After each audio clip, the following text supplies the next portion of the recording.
All right, we're gonna review the battery power MPPT solar charge controller. So if you're looking for a solar charge controller to charge back your 12 or 24 volt little DIY portable system, hey, you're gonna wanna stick around for this video. My name is Rodney Hunt, and this channel is all about helping you find the best DIY solar products so you can become more self-reliant. Battery solar charge controller, these little portable, basically waterproof little charge controllers. They got a 10 amp and a 20 amp. I've been testing them out for a couple of months now. You've probably seen them in several videos because I've been using them a lot.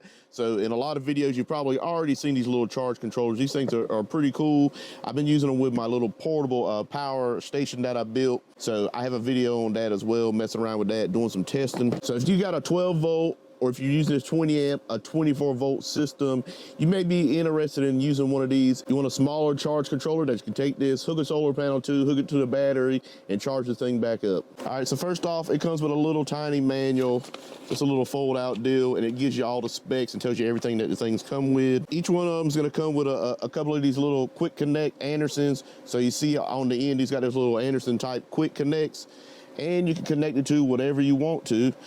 Like I did with this one, I put some MC4 connectors on there so I can just connect the solar panel straight up to it and then straight up to the thing. You can extend these out, you know, or buy your own.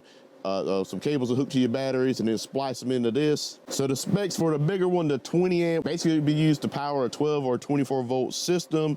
On a 12 volt battery, you can use 30 volts VOC or volts open current. And then on a 24 volt system, you use 60 volts open current. And of course, the max rated amps is 20 amps because it's the 20 amp unit.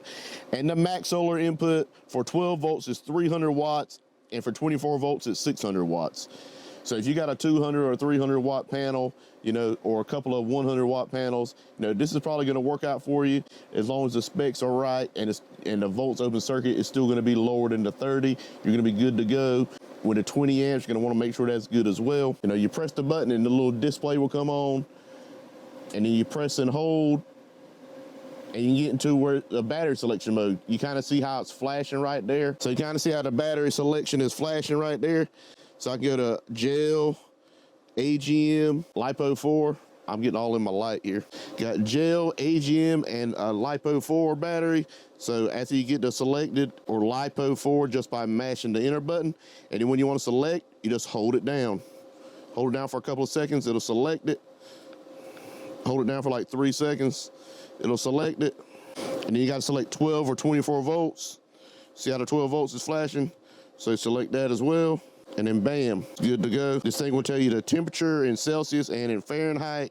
By just pressing enter, press it again, it'll show you any error codes that you have, and then it'll show you what you're using, a 12 volt battery, LiPo 4. You can go back and it'll show you the voltage on the battery or the voltage that's coming in when you have solar hooked up, and then the amps whenever the solar's coming in. And of course, right now I just have a battery hooked up to it just so I can get the display to come on, but I'll go ahead and show you some footage of me testing this thing out and what it can do. All right, as you can see right here, this kind of shows you the size comparison of the 20 amp versus the 10 amp sitting on my little portable power box that I built, my little DIY one.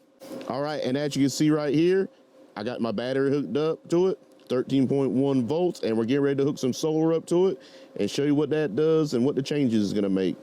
Just hooked up the solar, and you can see it's starting to ramp up. If you want the display to come back on, bam, just press enter.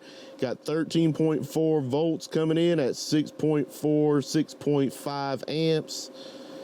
And I think that's gonna be about, what, 80 some volts. Let's go ahead and check that out. All right, 13.5 times the 6.5, 87.75 watts coming in on that little 100 watt panel that I got hooked up.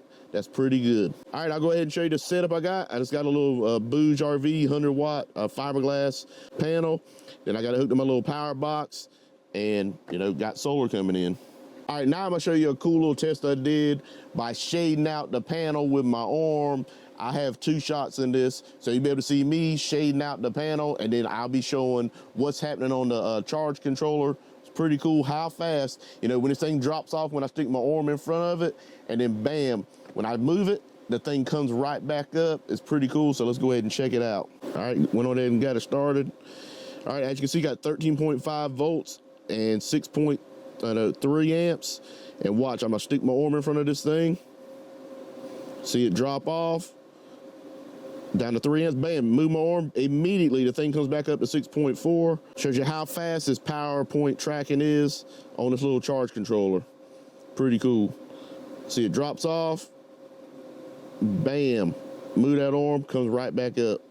6.4, put my arm back in front of it, move my arm back, 6.3, 6.4. So this thing works pretty good. So if you have any kind of shading conditions, you know, this thing, as soon as the sun comes back out, bam, your power's gonna come right back up. It's gonna be charging your battery back.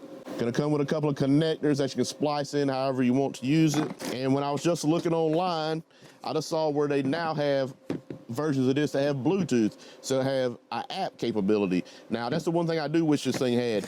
It doesn't tell you right on it how many watts is coming in. It just doesn't display it. You just have to calculate it yourself like I did by taking that voltage of 13.5, 14.5, or whatever's coming in and multiply it times the amps. You know, it's not that difficult to do, but that's one thing that I wish that they could just build into the unit and it would just display that all the time to tell you what wattage is going into your battery, because we all want to know that. What's the watts going in? I don't like having to calculate it, but this thing is pretty compact. You know, it doesn't have a huge screen on it. So I guess that's one of the things they just said, hey, you can figure it out on your own. But if they can update this, I don't know if they can. That's one thing I would definitely update. But I'm guessing with the Bluetooth version, so if you want that, just get the Bluetooth version. I'm guessing it tells you all that in the app. If you're interested in that, just go ahead and check that thing out. I'll leave a link below, of course, for all this stuff. And on the same page where I'll link up these, they have the Bluetooth version. So let's check it out and see if that's the one you want. So if you're looking for a cool little portable solar charge controller, like for a little DIY build that you got, or something that's gonna be like a little permanent 12 volt build or 24 volt build at your house, hey, this might work out for you if you just wanna have one panel, not be taking up a whole bunch of room. Bam, it's gonna work out good for you. And it has pretty fast tracking, as you saw when I shaded the panel out and then moved my arm back out of the way. It immediately will come back up. The full wattage that it had coming in at that moment came right back. So it's not often that you get little products like this that you kind of get excited about and it really works the way you think it should work. I've been pretty excited about the way this thing's worked out. I've been using it a lot, and I'm definitely gonna keep these and use them in my little DIY system. I'm gonna put me some little plug connectors, the Anderson style, on the outside of the box, so I can just plug this thing right in, and I don't have to leave the case open unless I wanted to. So let me know down in the comments below what you could use one of these little charge controllers for, and what do you think about them? And if you like this kind of video, go ahead and hit that subscribe button, hit the like button, and thanks for watching.